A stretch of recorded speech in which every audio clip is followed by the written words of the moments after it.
The Summons of Nihilism Demands Answer. Check out this book by Lulu Miller. I don't read too many books more than once, but I just reread this one and it punched me in the heart again. There's a lot of books that have a genre that makes sense. This book, The Broken Heart of America. What is that book about? It's about the history of St. Louis, Missouri, the history of America viewed through the lens of St. Louis.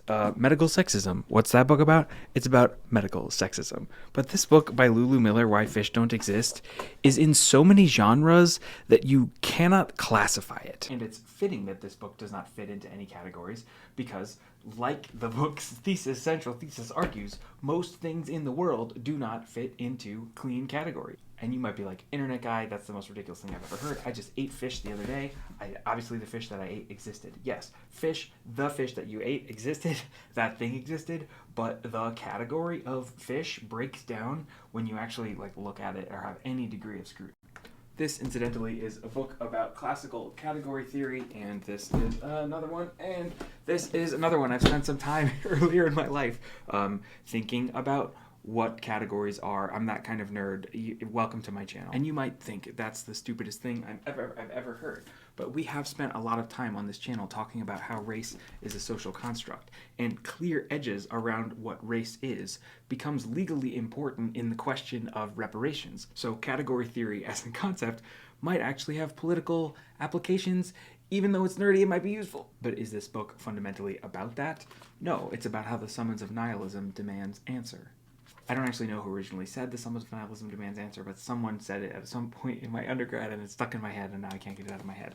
That is a real question in Lulu Miller's childhood because she asked her dad, what is the meaning of life, Pops? And he was like, nothing. You don't matter, I don't matter, nobody matters. I don't know, she was 7, 10, what does that do to a child? So part of what this book is about is how Lulu Miller discovered how to find a sort of meaning of life. I'm putting air quotes around it because most people that say that it's just barf in my mouth. How to find an answer to the question of nihilism in a post-religious turn world.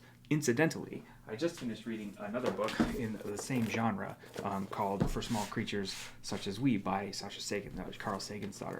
These books put together sort of are post-religious questions of how you derive a sense of meaning in life.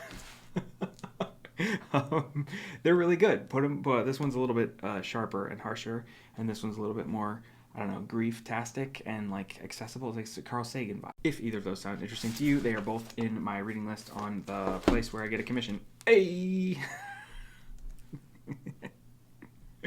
Talk to you the next one.